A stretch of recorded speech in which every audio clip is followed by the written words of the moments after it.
Como siempre tengo el placer enorme de que me acompañe mi amigo, periodista, poeta, que ahora también es streamer, Juan Francisco Gentile. ¿Cómo le va? Hola, Euge, ¿cómo estás? Gracias por tus presentaciones, siempre tan elogiosas. Bien, muy contento Todo de estar cierto, acá. factos, Todo no elogios. verdad. Nada de mentira, todo cierto, nada de mentira. Sí, gracias, muy contento de estar acá, como siempre, haciendo Marcar como leído, y además hoy tenemos una visita estelar, así que también especialmente feliz del programa que vamos a hacer hoy. Ya lo vamos a anticipar, Sí. Está en los estudios de Futurock la escritora, cuentista, ensayista y bostera, Liliana Hecker.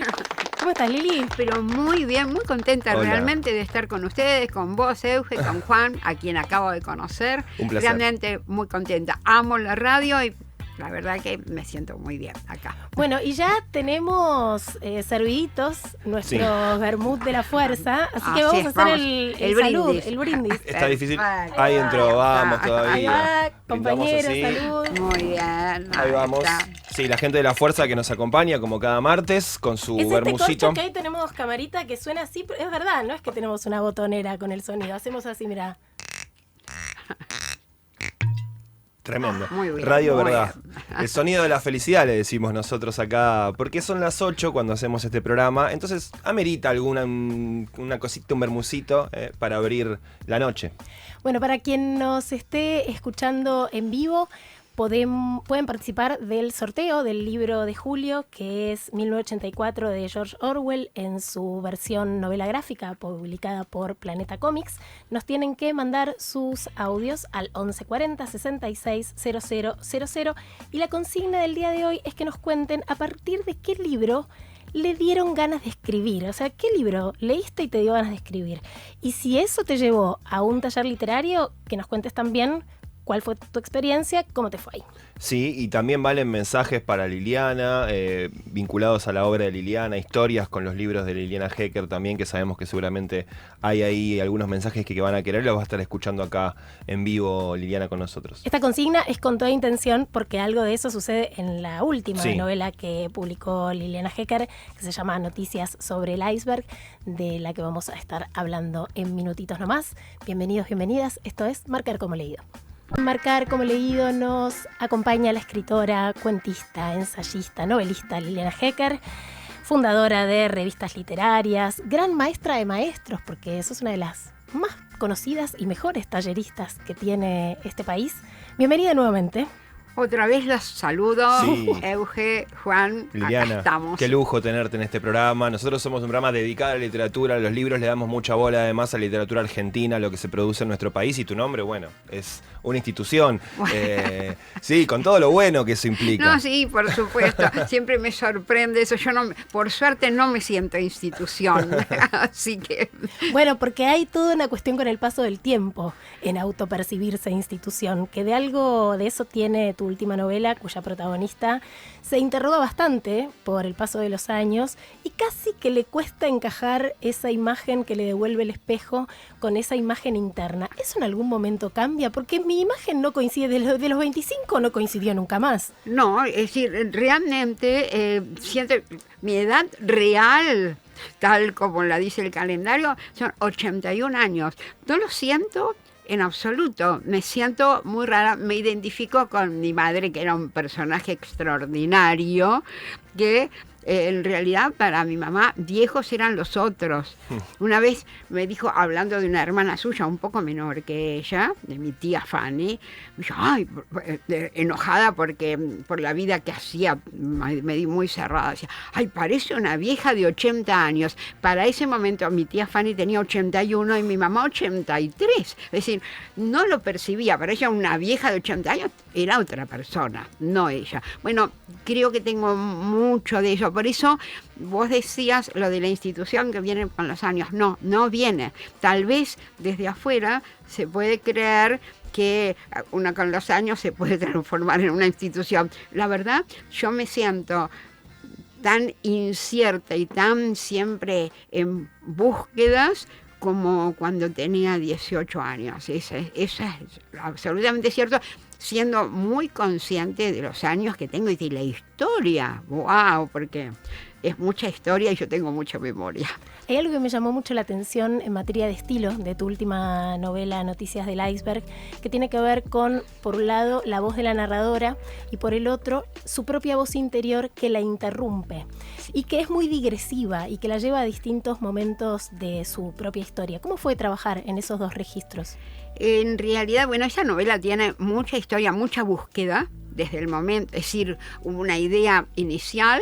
En el 2013 una idea, una mujer de 70 años que hacía La Vertical, un chico que llamaba para hacerle una entrevista, que quedó simplemente en imagen, pero que para mí fue una idea de novela. Yo sabía que ahí había una posibilidad de novela y realmente escribí esa escena y nada más hasta el 2020.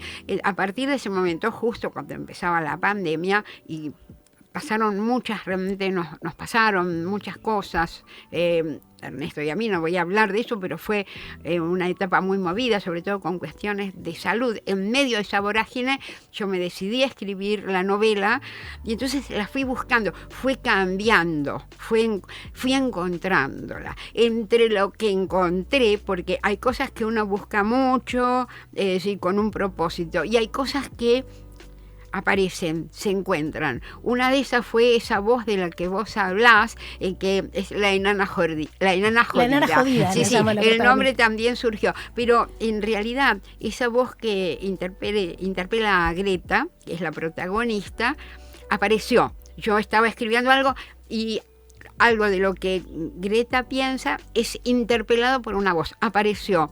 La necesité. Por eso siguió y cuando ya apareció 3 o 4 veces, es decir, apareció el nombre, la enana jodida, que en realidad va a recorrer toda la novela. Es como que como lectores podemos ingresar en el pensamiento y en el fluir de la conciencia de Greta por momentos, ¿no? Podemos ver todos sus... me sale decir sus miserias, pero no son miserias, son dudas, son limitaciones que tal vez por la edad, cosas, miedos que todavía tiene a pesar de ser una escritora consagrada, recibir la solicitud de periodistas jóvenes que quieren saber sobre ella. Y vos te metés con esta protagonista que intenta hacer La Vertical, le cuesta, con un tema que es poco investigado en la literatura, o cuando es investigado en la literatura no del todo llama tanto la atención, que es la vejez, que es el protagonista con una edad avanzada. ¿Por qué te parece? Bueno, es claramente un tema que muchas veces se le oculta, ¿no? La gente grande y demás. ¿Cómo decidís meterte con ese tema? Vos que recién dijiste tu edad, tenés 81 años, y seguro más de uno te habrá preguntado, bueno, ¿cuánto hay en Greta de Liliana? Vamos por partes. ¿Cuánto no? En realidad, la edad fue una cuestión que siempre me interesó mucho, me fascinó. Como suelo decir, para un escritor la edad es algo invalorable. Una siempre es nueva para la edad que tiene, y eso es algo deseable para un escritor. Siempre tenés experiencias nuevas para contar. A mí me daba mucha bronca cuando yo era muy joven que las escritoras mujeres no tuvieran fecha de nacimiento. Vos leías La Solapa, ¿no? Y no tenían fecha de nacimiento. Y a mí me parecía indignante porque un escritor, una escritora, no puede negar el momento en que nació, el momento en que fue chico, que fue adolescente. El tiempo en que una vive la marca. Cuando yo tenía 15 años ocurre la Revolución Cubana y eso me marcó. Yo no puedo decir, ay, mi mamá me contó que cuando ella era joven ocurrió la Revolución Cubana. Me pasó a mí, le pasó a mi generación. Bueno, hay muchos, pero infinidad de acontecimientos que están marcados por la época en que uno nació, en que uno se fue formando. Entonces siempre fue un tema cautivante. Para mí, en mi novela Zona de Clivaje, ¿no? Es decir, la protagonista, Irene, tiene 30 años. Es decir, y en ese momento para mí era un tema terrible. Te diría que me resultó más brava, me resultaban más bravos a mí también los 30 años, porque implicaban la pérdida de la adolescencia. Yo era la menor, fui la menor en mi casa, la menor en el colegio, la menor en mi generación. La menor en las revistas en todos lados, era en la todos pequeña lados, era de todos lados. Sí, pero llega un momento en que uno se da cuenta que ya no es más la menor y que te aparecen gente muy joven que te viene a preguntar, ¿no? Y que a lo mejor tiene 10 años menos que vos y que quiere saber cosas. Y es bravo aceptar eso. No soy más la adolescente. Ahora otras adolescentes requieren algo de mí. Algo de eso, no es el tema central, pero es importante en Zona de Clivaje, ¿no? Esa cuestión, los 30 años, de hecho, Alfredo Echar, el protagonista, se levanta a una adolescente, que es su pareja, la pareja de Irene, forman una pareja muy singular, y se levanta a un adolescente. Es decir, el tema ya está planteado ahí, y siempre me interesó la cuestión de la edad. A mí me parece muy natural, Juan usó la palabra vejez, y a mí me pasa, no me siento identificada con la vejez. Asumo totalmente mi edad, asumo totalmente todas las experiencias que viví, pero no me siento vieja. Y eso es un sentimiento, pero sí me importa la edad. Eso, lo que vos señalaste, que es justamente el disparador de la novela, lo que se me ocurrió en el 2013, que es una mujer de 70, que después en la novela que escribí ya tiene 77, intentando hacerla vertical, marca a mi personaje, ¿no? Esa querer hacer una pieza. ¿Para qué alguien a los 77 años quiere hacerla vertical? Bueno, ese deseo también ocurre a los 77 años. Hay cosas que son imposibles o muy difíciles, como hacerla vertical. Hay otras cosas que son más posibles. Entonces, creo que la edad, el paso del tiempo implica eso, ¿no? Uno va cambiando, pero no tiene por qué ser algo trágico, no tiene nada que ver con lo trágico. Una es nueva. De verdad, yo estoy viviendo una experiencia nueva. Yo voy a tener una infidencia con los oyentes de Marcar como Leído, que Liliana no se siente joven porque no es joven. Liliana juega al tenis todos los días, se levanta a la mañana, ya no juego al tenis no. Llega a fiestas con catsuits que yo me llevo a poner algo así y no me entra la mitad de la ropa que se pone Liliana. No, yo uso estos pantalones. Una cosa impresionante. Estos pantalones tienen 35 años, la cintura sigue funcionando. Bueno, y hablando de lo que te preguntaba Juan, bueno, lo que contabas recién, ¿no? Que fue más impactante para vos quizás el pasaje de los 30 a los 40. La protagonista en algún momento dice, la muerte se volvió menos fantasiosa a los 67 que a los 30, en donde coquetear con el suicidio era algo incluso hasta interesante, seductor. Por supuesto, y se juega a la idea del suicidio, es decir, realmente es tentadora, no solo para quien escribe, a quien alguna vez no se le cruzó, por lo menos como fantasía, la idea del suicidio. Pero cuando entonces jugás con la idea de la muerte, que tiene una gran fascinación, no solo el suicidio, la muerte, ¿no? Es un tema del que se conversa, pero no se profundiza. Vos aludiste al prólogo que yo escribí.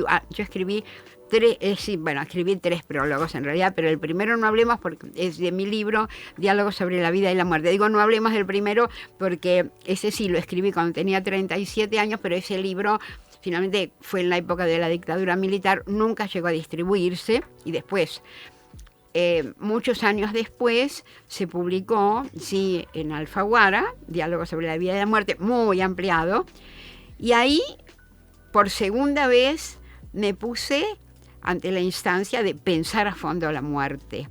Y me di cuenta que a los 67 años era muy distinto pensar la muerte que pensarla a los 37. Es decir, ella no causa tanta gracia ni tanta seducción. No, ya no era seductor, claro. Era un tema para reflexionarlo en serio, ¿no? Para tocar fondo, pero ya no tenía esa seducción, digamos, no era algo hermoso de ser pensado, ni nada por el estilo. Y después, cuando ahora se reeditó, hace muy poco, que lo editó Hugo Levin con su editorial Hugo Benjamín, Y otra vez hice un nuevo prólogo que continúa, es decir, viene después del que ya estaba, ¿no? Que no lo modifiqué. Y otra vez tuve que pensar la muerte. Y me di cuenta que a esta altura me interesa menos el tema de la muerte que la idea de la vida, ¿no? Que la vida es algo realmente muy extraordinario, es algo milagroso, que, claro, cuando sos joven, la vida es tan natural que no pensás en qué significa estar vivo, con todo lo que implica estar vivo. Pero, es decir, por una cuestión de probabilidades, ustedes saben, yo estudié física, me encanta el cálculo de probabilidades, es más probable que la muerte esté más cercana ahora. Una siempre se puede morir, a cualquier edad se puede morir, pero por una cuestión de cálculo de probabilidades, sé que está más cercana. Pero me cautiva más el tema de la vida, y tal vez, y eso sí lo digo, lo que más me angustia respecto de la muerte es la muerte de mis contemporáneos, de aquellos que fueron mi generación, ¿no? Y que ya no están. Eso es bravo, eso realmente es un tema bravo. Un ritual sanador, la preparación del café, como el mate de cada mañana. Sí. Pequeños actos pautados que una realiza sin sobresaltos y por añadidura para la obtención de algo grato. ¿No se podrá vivir solo para estas pequeñas preciosas obtenciones? Descartar toda aspiración gigante. Eso, ¿qué pasa entonces? Hay como una intención de iluminar esos pequeños momentos de la vida, ¿no? Esto de descartar toda gran aspiración, que muchas veces la literatura está como convocada a los grandes temas, o se siente convocada, o hay como una expectativa de que la literatura tenga como un discurso muy construido sobre los grandes temas. Sin embargo, tu literatura, acá tu protagonista, parece estar como queriendo despojarse de esos grandes temas pesados que la acompañaron toda su vida, y como que se está iluminando esos momentos que son más cotidianos.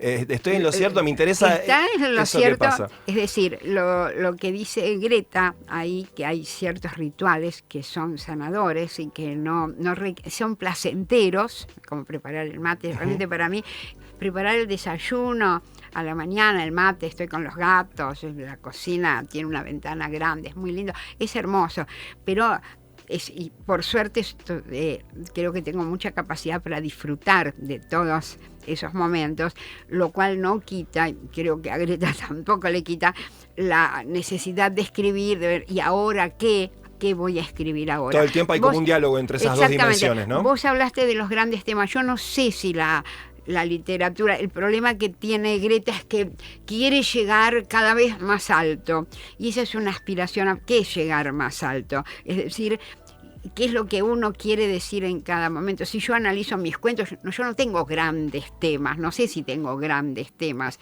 es decir, de pronto son situaciones mínimas, y eso para mí es un cuento y me encanta, es decir, escribir esos cuentos, pero tampoco sé si hay un gran tema en Noticias sobre el iceberg. A mí me importaba ahondar en esa mujer, hasta qué punto, qué le pasa cuando es interpelada por dos chicos muy jóvenes, qué pasa con ese desencuentro entre dos generaciones tan distanciadas. Yo estoy muy acostumbrada a estar entre gente muy joven, mucho más joven, que por la cuestión de los talleres y por una cuestión de carácter, supongo, estoy con gente muy joven. Y es muy hermoso, y al mismo tiempo, y eso, es decir, lo tomo de manera explícita en la novela, hay experiencias que una persona de mi edad no puede compartir con alguien muy joven. Por eso el ejemplo del disparador en el caso de Greta es cuando dice chau Pinela, tal cosa y chau Pinela. Y los dos chicos la miran sorprendidos porque no tienen ni idea de qué es chau Pinela, ¿no? Hay ciertas experiencias que una vive y que no puede compartir con gente de otra generación que no lo vive, que no lo conoce. Hay algo muy sorprendente en ese, ya te digo, ese desencuentro con gente de otras generaciones. Y eso es otro tema que me importaba tratar. Aparecieron, como les decía hace un rato, en esta novela fueron apareciendo los temas, porque yo tenía la situación, el disparador, sabía que primero iba a haber un gato, que era Illich, después yo cuento la historia de Illich también, pero iba a ser el gato, y después dije, no quiero matar a un gato en la novela, cuento la historia de la muerte. Entonces, la protagonista gata es Praskovia, mi gata actual. Tengo un gato y una gata ahora, Brando y Praskovia. Ella se llama Praskovia. No sabe que es protagonista de una novela, pero se comporta como si lo fuera. Siempre los gatos se están comportando como protagonistas de una historia, ¿no? Totalmente. Pero yo fui encontrando, es decir, ese cambio que digo, no quiero matar a un gato, no quiero que el gato se muera, y cambié y es una gata. Cambios como ese ocurrieron a lo largo de todo el proceso de escritura. De hecho, la idea del iceberg, que cierra la novela y que creo que completa el sentido de la novela, apareció tardíamente. En el 2021 fuimos con Ernesto al Calafate y fuimos, por supuesto, a visitar los glaciares, y ahí el barquito se paró, como suele hacerlo ante un iceberg, y realmente lo del iceberg nos pasó y fue una especie de milagro, de cosa extraordinaria, pero fue algo que simplemente me había pasado. En algún momento dije, eso es lo que le pasa, lo que va a descubrir Greta en la novela. Es decir, eso que le da sentido y que manda el título de la novela, lo descubrí en el proceso de escritura. Hay algo que a mí me divirtió, me reí mucho con eso esta a mí novela. me alegra. La pasé tan bien, hay tanto humor. Irónico, a mí me alegra. ¿No? Ácido, medio ácido por momentos. Ácido, esa voz interior que es malvada, que es esa enana jodida, que además ahí aparecen más las marcas en el lenguaje de tu generación. Esa enana habla con las marcas de su generación, y encontré un montón de expresiones que ya me había olvidado que existían, como, bueno, Chopinela, pero labia, o hablar del cuore, o anda a cantarle a Gardel, o la cesera para hablar de la cabeza. ¿Cómo fue trabajar con ese otro argot que es el argot de tu generación? A ver, a mí me resultó muy natural hablar, es decir, es algo que yo utilizo habitualmente, lo que tal vez, y eso lo estoy descubriendo a través de las lecturas de los otros, y me resulta maravilloso. No era consciente, cuando lo escribía, lo escribí con toda naturalidad. Lo que no reparé es que estaba haciendo algo que no había hecho de esa manera en otras novelas. Silvia Iparraguirre, que fue, digamos, a ella le iba contando todos los descubrimientos que hacía. Y cuando terminé la novela y se la di, bueno, Silvia estaba muy fascinada y me dijo algo que a mí me impactó. Me dijo, en esta novela soltaste amarras. Y digo, y debe ser cierto, por eso me han señalado eso del lenguaje de la novela, y yo no me di cuenta que estaba haciendo algo que no es habitual en mis conversaciones, por ejemplo, absolutamente habitual.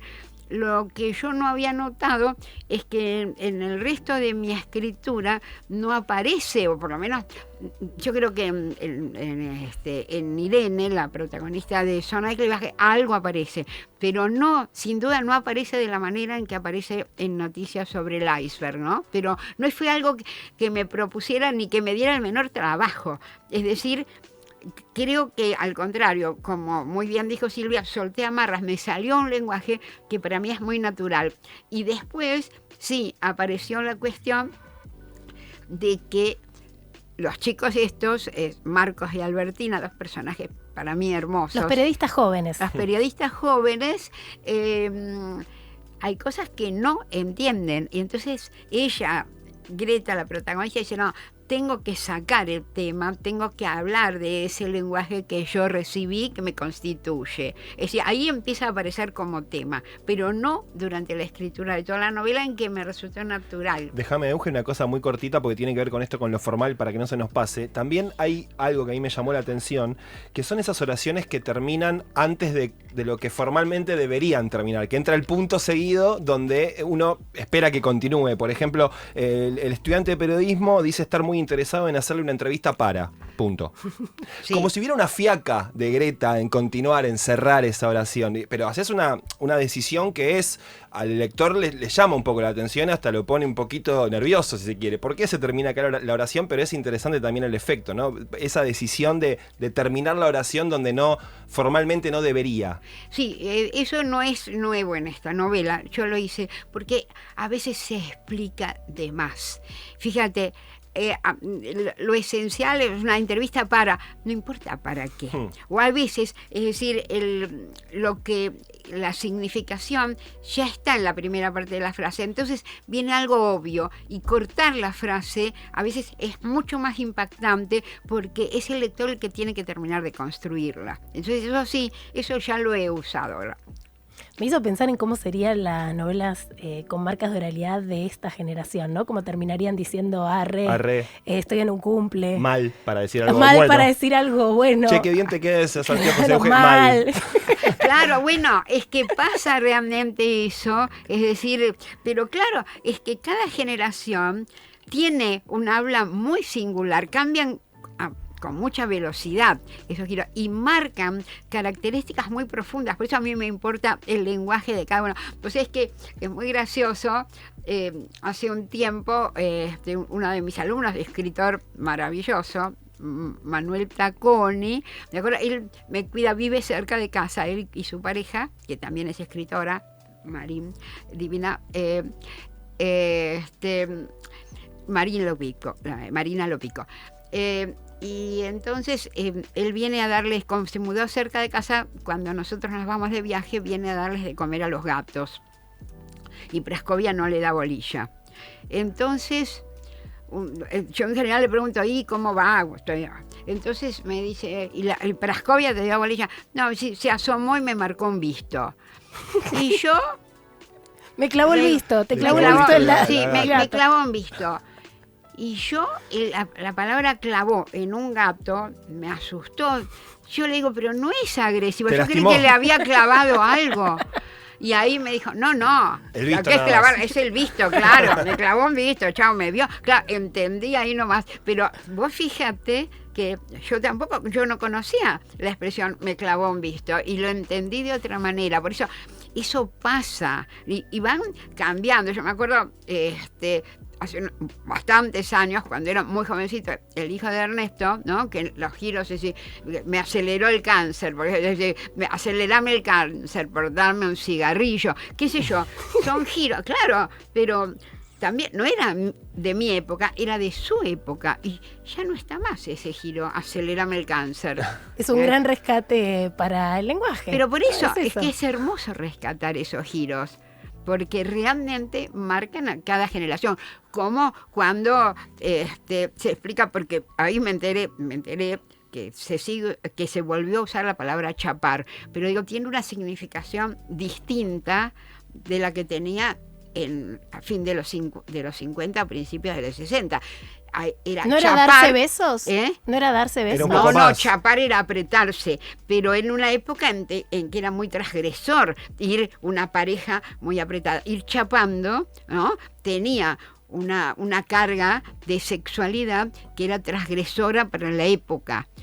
Ahora, es decir, se volvió a usar chapar, y a lo mejor el acto es el mismo, pero la significación no es la misma. Tomemos un vermut y vamos a chapar. Es Liliana Hecker, tomamos un vermut, hagamos un asado, tomemos vermut. Todos y todas quienes nos dejen sus mensajes, la consigna del día de hoy es que nos cuenten a partir de qué libro te dieron ganas de escribir, y si eso te llevó a algún taller literario, que nos cuentes cómo fue esa experiencia, y van a estar participando por un ejemplar de la adaptación a novela gráfica de el clásico, quizás la distopía más leída del siglo XX, 1984, de George Orwell. Gracias a la gente amiga del Grupo Planeta tenemos este ejemplar divino para sortear de Planeta Comics, que vuelve sobre esta historia de una sociedad totalitaria en donde hay un gran hermano que todo lo vigila, en donde el sistema ganó porque se introyectó aquello que promueve, o sea, porque ya no es necesario la vigilancia, aunque es omnipresente, porque cada uno es su propio vigilante, opera esta vigilancia interna. Es impresionante la vigencia que tiene la novela de Orwell ante cualquier avance de las derechas, de los totalitarismos. Es espeluznante, de hecho, ir pasando las páginas de esta novela, y tiene el plus de que la adaptación gráfica hace que uno se detenga en detalles que quizás como lector no imaginaste en tu cabeza, porque es justamente el dibujante quien fija esas imágenes, así que es como que le suma una capa de sentido a un clásico que si no lo leyeron van a ser muy felices, mientras la pasen mal, pero van a ser perturbadoramente felices, y si ya la leyeron realmente es una oportunidad para darle una nueva leída. Es 1984, basado en la obra de George Orwell, la novela gráfica de Planeta Cómic. Dejen sus mensajes al 1140 66 000. Cita de Liliana Hecker, novelista, cuentista, ensayista, autora de Zona de Clivaje, de Acuario, de La Muerte de Dios, Premio Nacional de Literatura en la categoría Cuentos. Su última novela publicada por Alfaguara es Noticias sobre el Iceberg. Liliana además fue la encargada del discurso inaugural de la Feria del Libro de Buenos Aires este año, en 2024, y en esa oportunidad me llamó la atención una reflexión que hiciste, un elogio de la lectura como acceso al abanico de sentimientos humanos que nos ayudan a conocer a otros y sobre todo a sentir como propias injusticias y felicidades quizás desconocidas. Y hablaste también sobre la significación actual del libro como representante de todo lo que hoy es atacado desde el gobierno de Milei, ¿no?, del campo de la cultura. Quería preguntarte a propósito de eso, ¿cómo ves la situación actual y qué es saber leer hoy, más allá de estar escolarizado? Bueno, en principio la situación actual daría para mucho, pero es demencial y es tremenda. Realmente es una situación casi muy difícil de concebir y realmente una insensibilidad, una falta absoluta de humanidad y un rechazo a cualquier análisis o reflexión, ¿no? Es decir, el agravio o la afirmación totalmente traída de los pelos, como decir, de nosotros nos está yendo maravilloso, o dentro de unos años vamos a ser un país extraordinario. Explícame cómo. No. Y lo otro realmente es el agravio, pero dicho a diestra y siniestra realmente, ¿no? Porque en este momento hay agravio a diestra y a siniestra. No solo el zurdo, parece que engloba, parece desde Xi Jinping hasta cualquier persona más o menos con cierto sentimiento en Argentina, le cabe zurdo, pero también a sus compañeros de La Libertad Avanza. La libertad, la verdad, es una palabra de una gran ironía, porque hasta están cuestionando, me enteré ahora hace poco, con cierto horror, en los organismos así nacionales, ciertas palabras, ¿no? Parece que no se puede decir, por ejemplo, que sea calentamiento global. Como el Ministerio de la Verdad de Orwell, lo de 1984. Bueno, está cuando aquí. vos hablabas, es decir, 1984, obra enorme que yo leí siendo muy joven como ciencia ficción. Ya el año 1984 era el futuro, un futuro lejano, leído en los 60, era un futuro lejano. Y ahora, en realidad, es decir, es un libro que uno siempre vuelve a leer y siempre tiene cosas para comunicar y siempre tiene una vigencia enorme, ¿no? Y creo que al día de hoy nos está diciendo muchas cosas, y un poco sobre eso yo hablé en el discurso. Saber leer es no solo entrar en esos mundos maravillosos, en todos esos mundos que se amplían cuando uno lee mundos que uno no ha vivido con la experiencia, pero que vive a través de esa maravilla, ese diálogo personal que cada uno establece con un libro. Saber leer también implica saber leer las cosas que se están diciendo. Es decir, saber decir, saber, por ejemplo, que cuando te afirman, que vamos a llegar a un país como se vivió a principios del siglo XIX, del siglo XX, como realmente han dicho, bueno, saber leer. ¿Y qué es eso de llegar al principio del siglo XX? Es la época de la vaca atada, ¿no es cierto? Cuando los grandes poderosos de la Argentina se iban a Europa con sus niños, llevaban la vaca para que tomaran nuestra leche y el resto del pueblo se moría de hambre. Saber leer es saber que en esa promesa de que vamos a vivir como a principios del siglo XX hay una amenaza terrible para buena parte del pueblo argentino. Es decir, no puedo desarrollar todo lo que ya dije en el discurso, pero esencialmente yo hablaba de la lectura, que amo, y hablaba de la lectura de la realidad, que es decir, realmente está faltando, es decir, está cada vez escaseando más por razones muy diversas y muy complejas. Y en ese sentido, Liliana, vos formaste parte de una generación, la de las revistas literarias, esa década de los 60 y 70 que fue tan intensa en términos culturales, ese despertar tan fuerte que hubo, que era una generación también muy politizada, muy que se pasaba horas y horas en los cafés y en las revistas, hablando sobre literatura y sobre política también. También. Más que politizada, pero sobre todo muy ideologizada. Claro. Y sobre todo con, digamos, es una palabra que se ha desvirtuado, pero la palabra compromiso tenía mucha significación y mucha vigencia en esos años. Y realmente los escritores que teníamos la suerte de utilizar una herramienta como la palabra y de que nuestras palabras se escucharan, sentíamos en términos generales una gran responsabilidad respecto de la realidad. Dar testimonio lo sentíamos muchos de nosotros como un mandato ético. Quizás ahora eso no parece tan presente en el campo cultural, intelectual. Tal vez hay a veces hasta un poco de temor de opinar o de intervenir. No sé si hay temor. Tal vez hay falta de conciencia de que esa palabra hace falta. Nosotros, tal vez por soberbia, ¿no? Sentíamos que nuestras opiniones, que nuestras palabras iban a tener peso.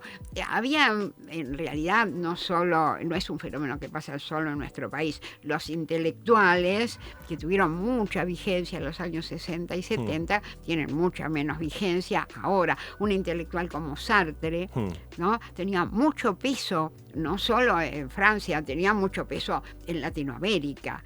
Lo que estaba pasando en Latinoamérica era un fenómeno que nos concernía a todos. Por eso yo hablé muy al pasar de la Revolución Cubana, pero realmente fue un hecho de mucho peso que sin duda nos marcó a muchos de quienes éramos jóvenes en esa época.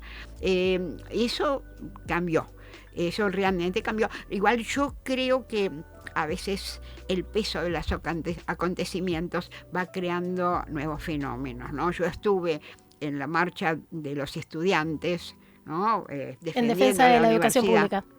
Y en que estuvimos muchos de nosotros acompañándolos, y eso me dio esperanzas, ¿no? Digo, bueno, ante nuevos acontecimientos, cuando la universidad y la cultura y, bueno, distintas situaciones, ni hablar de los problemas sociales, no da para tanto, el programa, digo, no nos da el tiempo para eso, pero cuando están amenazados, yo espero que aparezcan nuevas formas de respuesta, ¿no? Es decir, nuevos análisis, nuevas maneras de existir. Estoy hablando en particular de los intelectuales, de los artistas, de los científicos, ¿no? Sí, a veces son atacados cuando se organizan y opinan. Por ejemplo, pienso en el caso más de la etapa reciente, por ejemplo, el caso Carta Abierta. Digo, más allá de que uno piense o no de esa etapa política, pero digo, se le atacaba mucho a Horacio González, a la gente que se juntaba por tomar una postura política en ese momento. Digo, más allá de la postura de Horacio. Sí, más allá. Yo, es decir, digamos, personalmente creo que por ahí un intelectual puede hacer oír su voz de manera individual, es decir, tal vez las agrupaciones políticas son otra cosa de la que estamos esperando también mucho, ¿no? Es decir, algo que todavía no está sucediendo, algo que tiene que ocurrir en la política.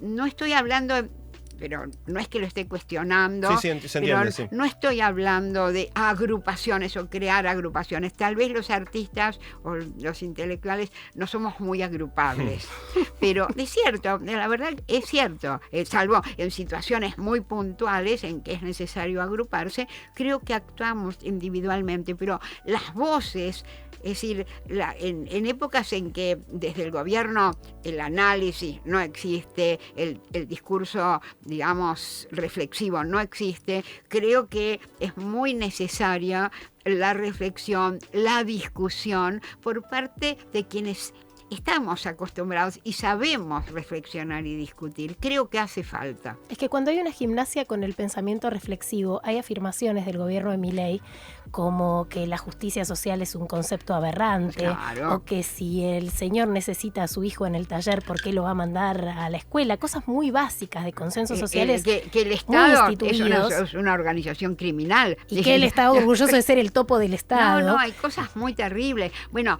hace muy poco, y eso fue monstruoso, escuché un funcionario dijo que no, que estaba mal darles de comer a la gente de la calle, ¿no? Porque si no, no van a decir, se van a sentir muy cómodos. Muy cómodos. Yo le propondría al señor que duerma una noche nomás en la calle para ver qué cómodos está, ¿no? Y no, que había que matarlos de hambre, porque en realidad lo que estaba diciendo es, al no darle de comer a la gente que necesita un plato de comida, por lo menos, es, bueno, muéranse de hambre. Así, es decir, realmente, es decir, yo creo que hay que responder ante esas afirmaciones realmente aterradoras. Hay como un ensalzamiento de la crueldad, ¿no? Como si eso fuera algo valorable, sentir sentimientos de cinismo y crueldad hacia el otro, ¿no? Sí, creo que hay que contraponerle justamente lo contrario, me parece, ¿no? Yo creo que es muy importante, porque yo creo que la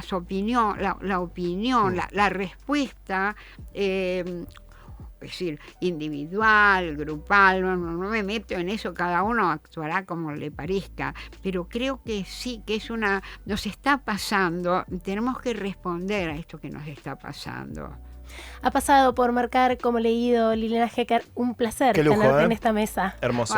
Hermoso, Muchas me sentí gracias. Muy bien con ustedes, Nosotros así que también. Muchas gracias. Qué lindo, gracias.